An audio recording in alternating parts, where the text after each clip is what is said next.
Good morning, Healdsburg Sunrise.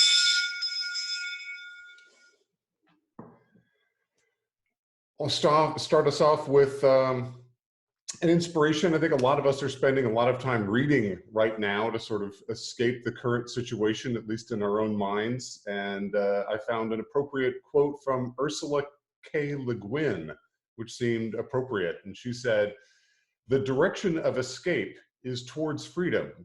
So what is escapism an accusation of?"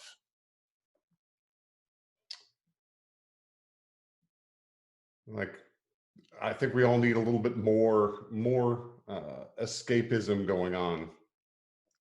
All right, let's see. Andy, why don't you unmute yourself, and if you could introduce our speaker. And I'm unmuting Bill.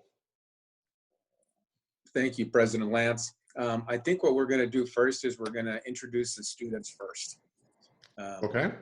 After the students, then we'll introduce Bill Halliday as the speaker. So it's my pleasure this year to recognize the recipients of the 2020 Drew Memorial Scholarship. And first of all, I'd like to thank the committee. We had a group that consisted of Terry Tremblay, Kathy Tremblay, Chris Cameron, Susie, and me. We were the committee this year. And you've heard me say this before, but it's always a very hard process because every student that we receive an application from is deserving in some way. A lot of hard work, a lot of accomplishment, a lot of determination. So it's a fun process because we get to meet some really good kids, but it's also a challenging process because we have to whittle it down to just a few scholars. So congratulations to all the graduates for this year. Also want to thank everybody in the club. Everybody in the club has had some sort of contribution to the scholarship fund. Whether it was participating in an event or writing a check. And a lot of businesses, a lot of people in this community have come together to support the scholarship fund. So thank you to everybody there. So now we'll get to the good part. It looks like of the 8 scholarship recipients for the Drew Scholarship, it looks like 7 of them have logged on. So I'll call on each one of them, and what I'd ask them to do is to just say a few things about themselves, where they plan to go to college, maybe an accomplishment that they feel really good about, and what they hope to study when they go to college. So right off the top, we'll start off and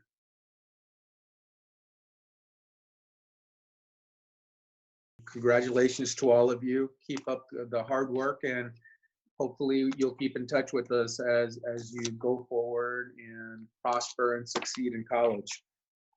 Before I turn it over to Larry Orr for the club scholarship, a couple of announcements. First of all, we received notification yesterday that the youth exchange program for this coming year has been canceled due to the pandemic. Normally, this time of year, we would be recruiting host families to receive the student next year. And in light of everything that's going on, it was near impossible to do. So Rotary International decided to hold off the youth exchange program for this coming year, which is unfortunate, but that gives us a year to be better prepared for next year. And also along the same lines, a quick update from Marta. Marta is still here. She's doing great.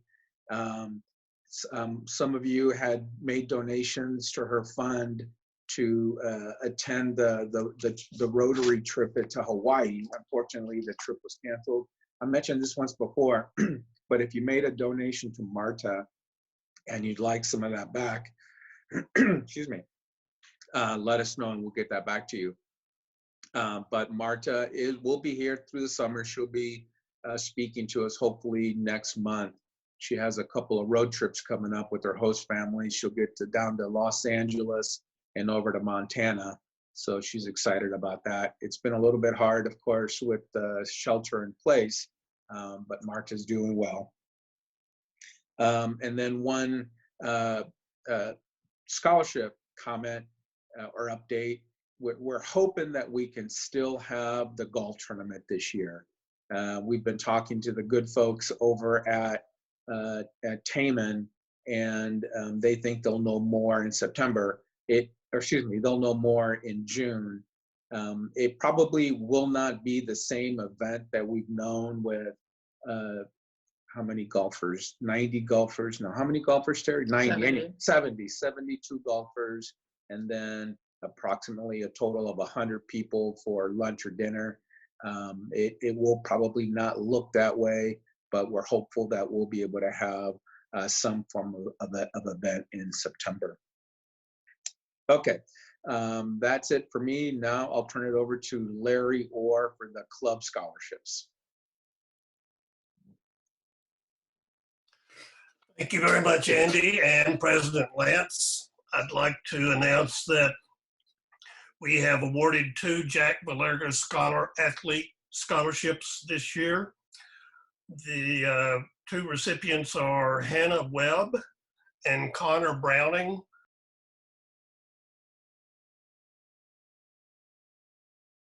Our club scholarships, as all of our members hopefully know, are based on academic achievement, sports participation, and particular interest or emphasis on community service. That's why we call them Rotary Ideal Scholarships, in that they follow the Rotary motto of service above self. So our first club scholarship award goes to Ron Affronti.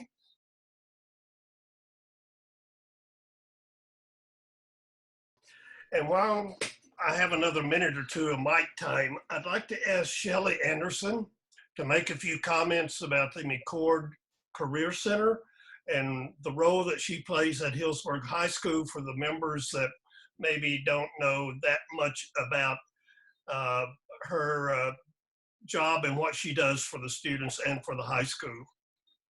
Thanks, Larry. Good morning, everybody. Sorry if you hear dogs barking in the background. They haven't had breakfast yet, and they're not too happy about that. So I have a lot of dogs. The McCord College and Career Center, we are very lucky to have at Healdsburg High School. I am there full-time helping students to not only find careers, but colleges, and then how to pay for it. Our scholarship program is one of the biggest in Northern California, thanks to the wonderful generosity of our community and wonderful clubs like you, so that our students can really dream big and they have the support of our town emotionally and financially, I would say, to discover those dreams and to really go out and be able to do them. So I am super proud of the work that we do in that center. I'm so in awe of the donors that we have in this town that really step up and say, hey, Sophia got into Yale, let's make sure she can go, and people write checks, and it's amazing to me, the support that our kids get, and I'm wonderfully proud of this town every time I get to give out a scholarship to a student. So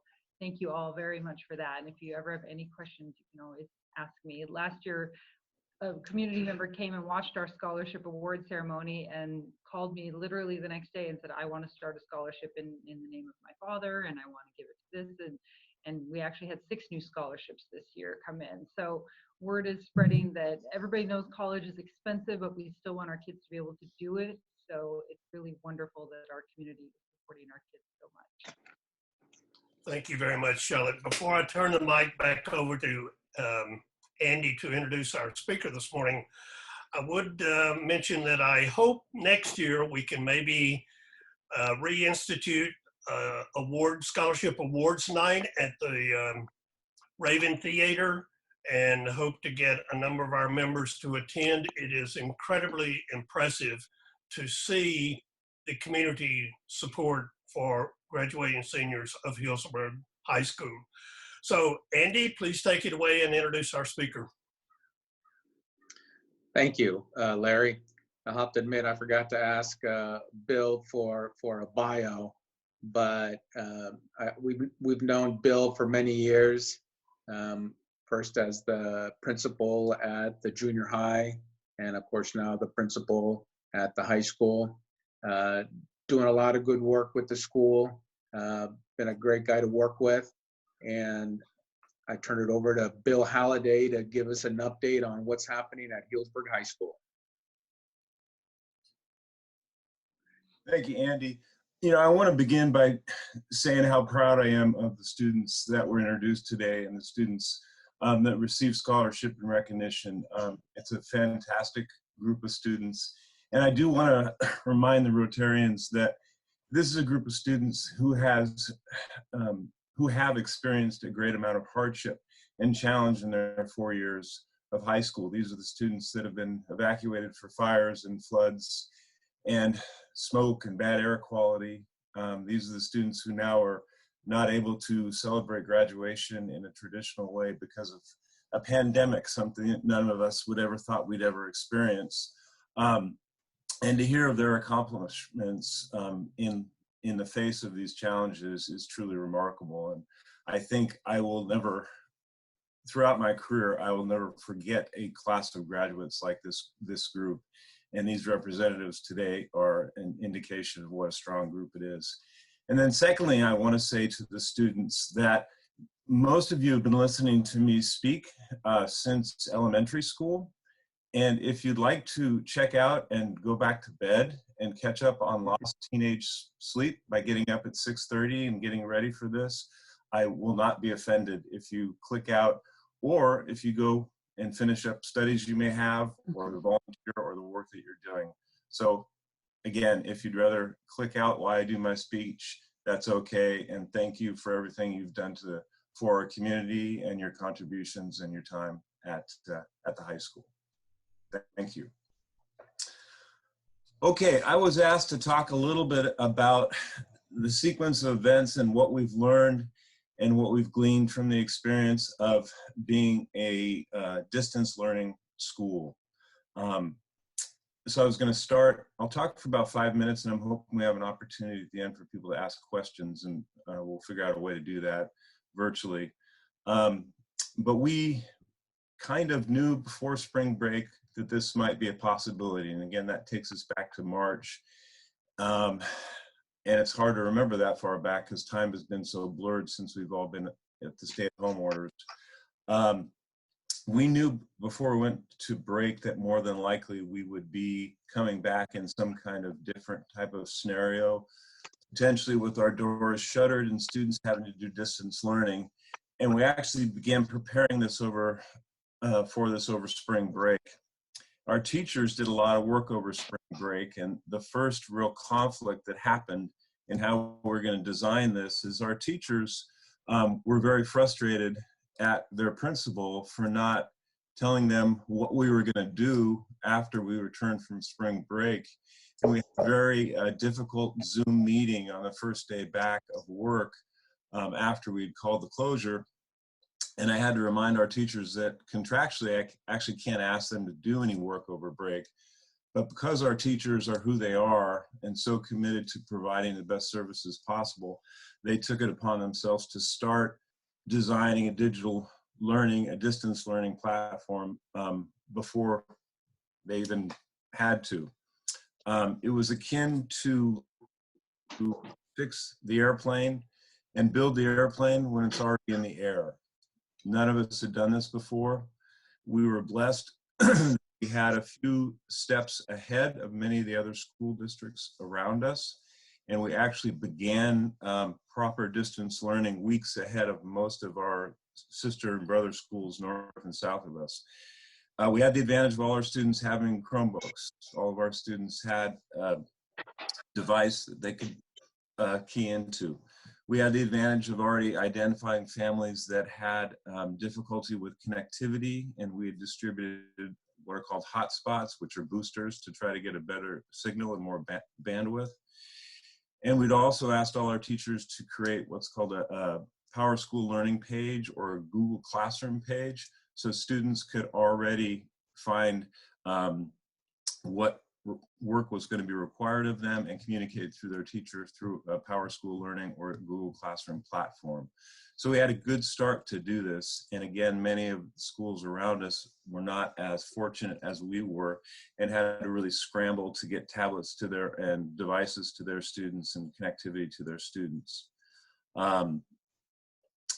So here we went, and we decided that we were going to, I'm going to go back a second. One of the things that happened first is the governor and the California Department of Education told us that we needed to follow what's called a hold harmless policy. And what that means is whatever students' grades were on March 13th, our last day of school before spring break, their grades could go no lower than that mark.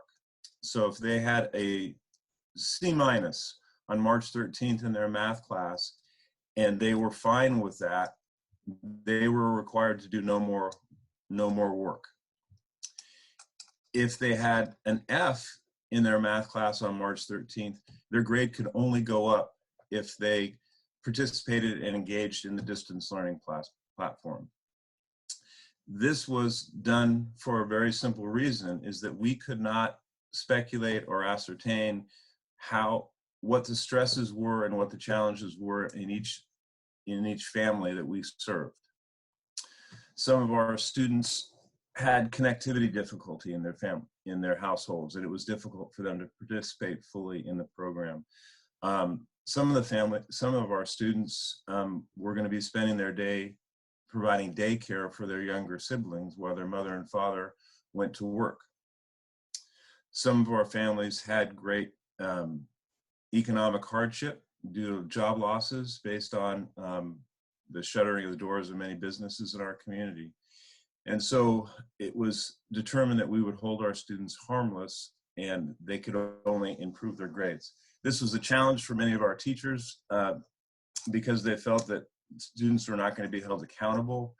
And there were a lot of difficult discussions about equity and access and our need to be incredibly empathetic because we don't quite understand what's going in everybody's family. And I'm going to get to that a little bit later. But we went forward. Some districts did it very differently than we did. Some districts chose to give all their students either a pass-fail grade. San Francisco Unified took the unique step of giving all their students straight A's in their classes and full credit. And in addition to that, the UC system and the state university system both told us that students would not be held in negative responsibility if we did a pass-fail or they wouldn't calculate the GPA for this semester into their college applications, which is something that sounded good to us, but we were worried that as the years passed and our freshmen and sophomores would be making university applications, that commitment might not be remembered fully. So we chose to go with grades. All right. What have we learned from this experience? One, we can say it many, many times, but never take teachers for granted and never take the value of good instruction for granted, because all of our students struggled with distance learning because they didn't have that connection, that direct instruction, and most importantly in my book, the relationships that they built with their teachers so they could seek help, feel supported, ask the questions that were necessary, and really feel like they were working together as a team to achieve versus working in isolation to achieve. We've learned that without those type of daily relationships, without that connection, without that sense of community, it is very difficult for our students to be successful, regardless of their academic abilities. Our students with the biggest academic challenges, our students with different learning disabilities or other emotional hardships, really had a difficult time during this period. And all of our students were trying to be successful in this while they're going through a sense of loss and, quite frankly, a sense of grief. The other thing that we learned is that we did not have the levels of connectivity in the community for our students to access distance learning that we thought we did. All of our students have one connection or another, and we were able to make sure that we communicated to every one of our 540 plus students. But what we did find is that many of our students don't have the amount of bandwidth at home to participate in the Zoom lessons, the discussions, and all the activities, or they have to make decisions in their family because they have 3 or 4 students in our district in the family, and all of them are trying to participate in the distance learning program, and it's very difficult for them to balance those needs. So we still have work ahead of us. We have 100 more hotspots that we'll be distributing. We distributed about 50 to 60 hotspots to high school and junior high school students, and another 30 to 50 to our elementary students to assist with this. We worked with Comcast, we worked with Sonic and other folks to help families get signed up for free services, which are free in the short term, but not free in the long term. So some families were reluctant to sign up for packages that would become very expensive in the future. So we have work to do. And I'll talk about that a little because we're not quite sure what we're going to come back to in the fall. And so connectivity and bandwidth and the ability to participate in distance learning for all of our students is critical for us to believe we're providing an equitable program. What else have we learned? Again, the value of direct instruction, the value of teachers, the value of community consistency and structure. All of us have felt this while we're at home, trying to work from home or going back and forth between home and our workplace. It's a challenge to not be in that routine. And if it's a challenge for us at 50 something or whatever our ages are, you can only imagine the challenge for a 14-year-old freshman to try to figure out how to balance their 7 classes with all the other things that are going on in their household and not having that consistency of a bell schedule of a Monday through Friday routine. And then not to be too dark or heavy at 7 something in the morning on a Tuesday here, Wednesday here, is that we now have a deeper understanding of some of the struggles, frankly, that our community members are under. We have a student population that is 60% free and reduced lunch. That means they're in an economic status that requires additional support through our food program at the school. And we have realized that there's a deeper level of need in our community than even those statistics indicate. And our food distribution program has been busy from the start, and many of our families have shared through our family surveys and our community liaison communications and our communications with them. There's a great amount of food anxiety and food stress that happens within our community. We've also found out that many of our families underreport their economic challenges that they're having for whatever reason, and our need to be empathetic and more supportive and more of a community resource for them has been amplified through this experience. And we've also realized that as a school, we play an incredibly critical part in identifying what the needs are in our community and rallying the agencies that we work with and rallying the support from organizations such as yours to make sure that we're taking care of our neighbors and taking care of our community. What's our next steps? We've done student surveys, we're doing some staff surveys, we're going to do a parent survey about how the distance learning program has gone. Again, we're not quite sure what it's going to look like when we come back in the fall, and so we're trying to get as much information from our families as to how we can do this better if we have to continue a distance learning program in August and through the fall of next year. We have a series of graduation plans that include an event that will happen at the school on June 5th, which will also include a couple digital graduation videos that have been produced that will be live streamed on the night of June 5th, graduation day. The students will be receiving quite a bit of gifts. They'll be getting their diplomas and yearbooks and all those things, but everything that we've come up with, again, doesn't replicate the actual experience of having graduation, project graduation, festivities, senior breakfast, all of that. We're trying to do our best, but it's inevitably going to be disappointing to our students, again, not to have that traditional ceremony. We will be having a summer school. We have 80 students signed up for summer school. It will be a digital program, and our students will be doing credit recovery in summer school. But we have hired 5 teachers to be assigned to those students, and so we'll have a high teacher to student ratio to assist the students in their credit recovery. And then we probably will know what our reopening strategy is about July. And we'll know if it's going to be welcome back to school, come on in the front doors, everybody. If it'll be a split schedule where we have students in school in small groups a couple days a week, and then doing the rest of it through distance learning, or it will be an entirely distance learning experience. The letter that describes that will be sent out from Superintendent Vanden Heuvel's office today to all families. And again, we probably won't know till July. And things have changed quite radically in just the last couple of weeks, so it's very difficult to predict what it will be.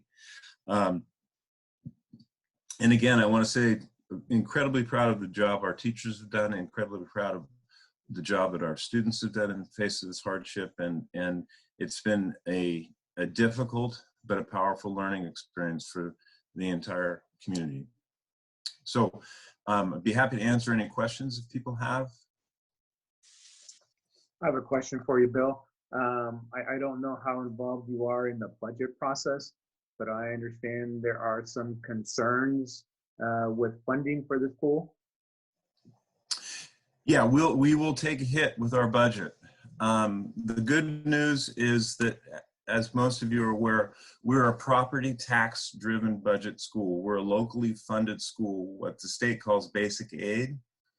And property taxes in our district, in the district of Healdsburg, were paid at a very high rate, which was good news for us. We were nervous that due to the situation, there would be more people asking for an extension or defaulting on their property taxes. So that's the good news. The bad news is the state has just been devastated by this pandemic economically, and you saw, a $6 billion budget surplus go to a $54 billion budget deficit in the space of 2 months. So there's going to be some encroachment into our budget as the state cuts the budget across the board for schools. We get a small amount of money from the state, but when there is a state emergency or crisis like the fires, they can recoup some of our funding to help offset the statewide losses, and that's going to happen again. So I've been asked to look at cuts for the high school, which we've come up with a couple scenarios where we can make some budgetary cuts without impacting any of the course offerings to students, ideally, or impacting student services, and also just kind of working really hard on this, trying to make budget cuts that don't compromise anybody's livelihood.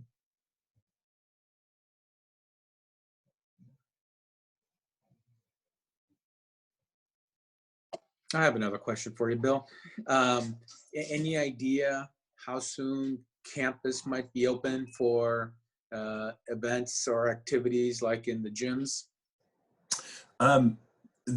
It will not be open for events until, we won't know until July, but I can be pretty comfortable in saying it's not going to be open at any time through the summer.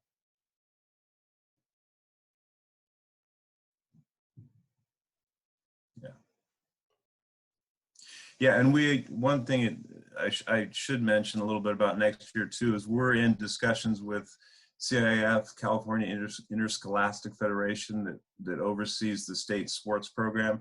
And so we're having a lot of discussions about what sports are going to look like when we come back also. And, you know, you can only imagine some of the sports that our school participates in are going to be very difficult to run under the current social distancing guidelines. And so we're looking to see how we might reconfigure our sports seasons to be able to allow our students to participate in those, maybe even at different times of the year.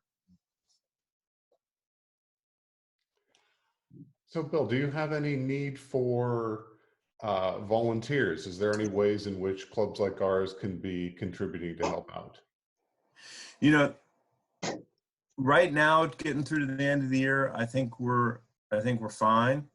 Where I think we're going to need support, and this is going to be a K-12 initiative, is depending on how quickly we can get back to traditional instruction.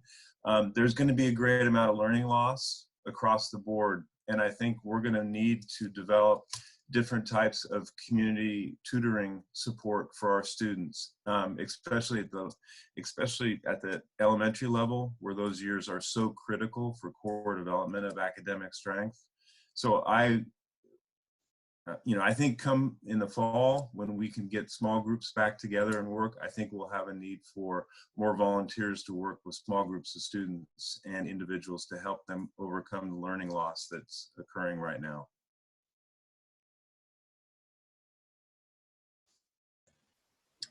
Hi, Bill, this is Nancy, and I'm overwhelmed by your discussion and the need that's out there. You know, I've always had this feeling that it's not as rosy as we are all hearing and seeing here in Healdsburg, and reading the scholarships of the kids. Really, I pretty much was in tears after every one of them, just from how proud I was of their accomplishments and what many of them have had to go through.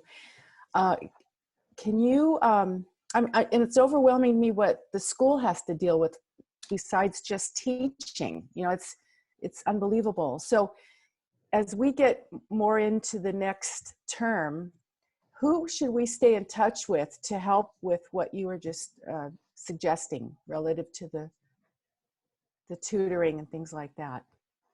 Well, I will continue to be the point person for most of that, but you can also reach out to my assistant principal, Ms. Connie Marks, and our two counselors, Mr. Flores and Kelly Mace, Ms. Mace. When it comes to scholarships and support in that way, of course, Shelley is your person. And if it's something around one of the other schools, direct your questions to those principals, or, you know, send a note to the superintendent's office. Okay. Yeah. One of the things that we are doing currently, and we just formed a small group yesterday to get this process really started, is we will be implementing what's called an advisory program at our school in the coming year, where we're going to have 2 adults assigned to a group of students, maybe 20 to 25 students in grade level groups, to have a rotation of an advisory period where the adults check in with the students just to see how they're doing, to talk to them about what supports they need, and basically check in on their social and emotional learning levels. We believe strongly a lot of our kids are going to come back not just with learning loss, but also having to overcome this experience, and they're going to need a different type of support. So we'll have a different, frankly, we'll have a bit different bell schedule and structure to our week when we come back in the fall, even if we're able to come back in a traditional sense with all of our students on campus at the same time.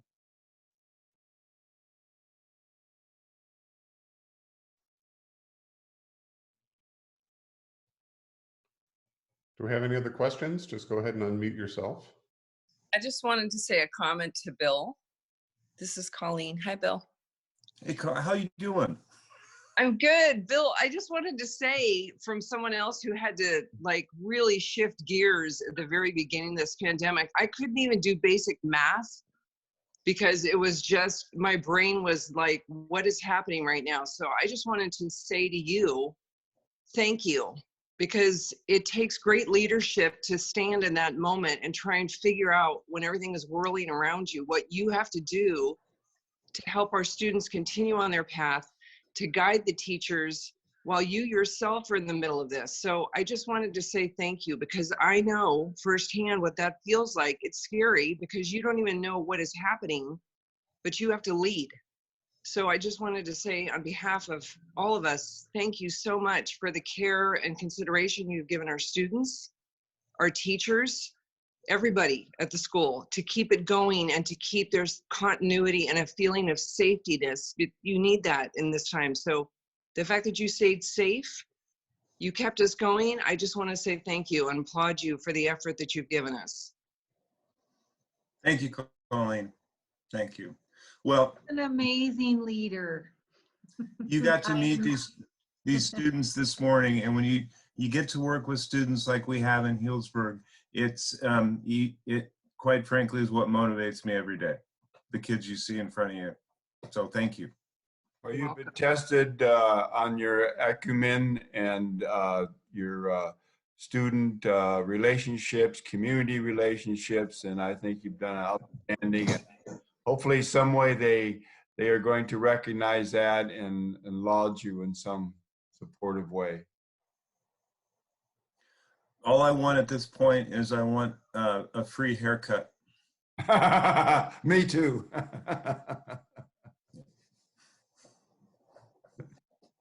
All right. Thank you. Thank you, Bill. All right. Thank you, Turn it Bill. back over to you, Lance. Thanks, Andy. Thanks, Larry. And congratulations again to all the students who were recipients of these scholarships. Do we have any announcements from anyone? Outside of buy my book, $7 at Copperfields or 11 & Company or the museum or the senior center. Excellent. That'll be $5. Gladly pay. I'll pay $7. There we go. Perfect. Making it even 10. Okay. Archie, congratulations to all the recognize? students. Yes, Lance. Do we have anyone to recognize today? We do. First off, Mr. Mills, did you have a birthday? Is Mr. Mills with us? Sorry, I was muted. Yeah, I had a birthday on Monday. That's what I thought. Where are we going with this? Feel to be 40. No, I had a great birthday. My wife, Barbara, got us a carry-out meal from Single Thread. We've never eaten at Single Thread. It's too expensive for us, but the carry-out was reasonable. So we had a nice meal and a 4-layer chocolate cake from Cousteau's. So we had a nice birthday celebration at home. You're probably looking for bucks, is that right? Is this Rotary? Is this Rotary or what? All right. Well, how about, let's see, I'll donate $50 to the club and $50 to my Paul Harris, to the Rotary Foundation. Thank you. And happy birthday, by the way. Thank you. And we had 2 members that posted something on Facebook that both concerned the same animal. I'm going to ask, let's see, I'm going to ask Nancy what that animal was. So this is a quiz, right? That's a quiz. It's on Facebook. Now, I assume that you look at the Facebook of your fellow members. I don't spend a lot of time on Facebook, but it wasn't me. Yes. Was it a dog or a cat? It was not a dog or a cat. Was it a bird? These are farm animals. Oh. A lamb? Somebody's got a pig. No, there are two members mentioned goats. Andy Esquivel said that if you're going to be traveling the trails that have recently opened, then make sure to watch out for the old goats. Meaning you and Ted? Probably. And Carl posted a story about 200 goats that got loose in a local town and San Jose. shrubbery. So I'm gonna ask you to go and see both of those. Okay. And I would encourage anyone in the club to go and look at these as well. And also, Lance, what's it worth to advertise to this august group of Rotarians? Sorry, what was that?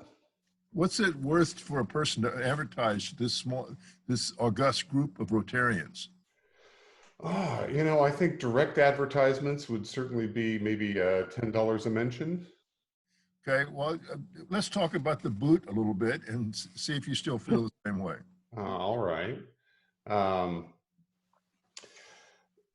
Yeah, no, I'll self-promote. So I've been spending most of my time lately working on an online platform called Feel the Boot, which is a series of lessons. It's got a YouTube channel as well as a blog and a podcast with advice for entrepreneurs and startup founders. So it talks about how to raise money, how to put together business plans, make financial forecasts, how to understand what investors are looking for, range of topics largely drawn from the companies that I advise. So whenever I give the same piece of advice 3 or 4 times, or when I get the same question over and over, I put together a new episode. And I just actually, Monday, I'll be putting up my first interview episode with Elizabeth Gore. Wonderful. I got one of your presentations, and so I assumed that everybody in the club got one. You were telling me how to make a financial statement so that the investors would love it. And I got to tell you, I have a little experience in that. I've read a lot of financial statements that were questionable. So I just assumed that you would advertise to everyone in the club. Is that not the case? I have not advertised to everyone in the club, no. But, and in fact, we even have someone in the chat who's asking me what the name was. It's at feeltheboot.com. And it's called that because some of the people I advised started calling me the boot because I tend to keep one in their butt. And that's a long military tradition. Yeah, right. Exactly. People need motivation from time to time. So yes, we all do. That's a lot of fun. Putting those out. So every other week there's a new video coming out. So I'm happy to pay. I'll actually even up that. I'll do $25 to the club foundation. Well, thank you. And I would say that what I saw made a lot of sense. And I'm pleased to see that you're off into another productive adventure. We'll see if it's lucrative at some point. I didn't say lucrative. No, it's all free right now. Okay. Well, that's all I have. All right. I have a question. It looks like Edward logged off. Did Edward greet everybody this morning? No, Edward was a little late showing up. Oh, darn. See, so Edward is one greet away from becoming a Blue Badger.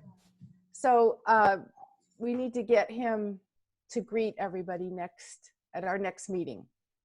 And so we'll just figure that out because we need more jesters. So he's done an amazing job, and I think Leanna is not far from that either. We have a couple of things to work with Leanna on. So in addition to that, bringing in new members. Let's do it. Excellent. We did get some photos this week, so I'm going to put up a little slideshow of some of the pictures that arrived from our members that they've been taking, I guess, while they're sheltering at home. And while I've got that running, Terry, do you have the latest numbers on the Cousteau Needs donations? I know we're doing really well on that.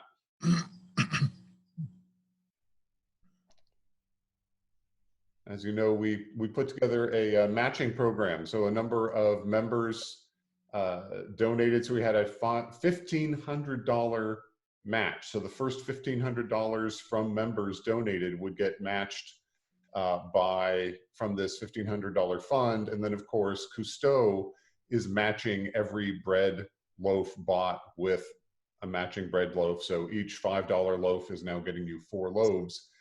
And I think we're right almost at having completely taken up the matching fund. So the rest of the membership has contributed nearly $1,500 at this point. So I'm very excited about that, and actually just reached out to Paul Frechette at the Noon Club to challenge him to see if they would be able to match our contributions as well. Let's see if they could come up with $3,000 to put into the bread fund.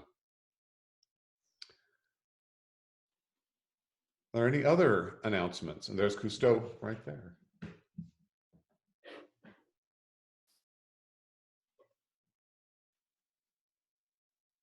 What about the board meeting? Yes, hold on.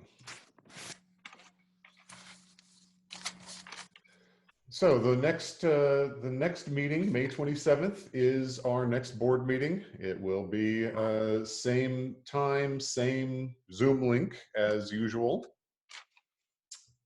And that'll be my penultimate board meeting as we roll towards the end of things.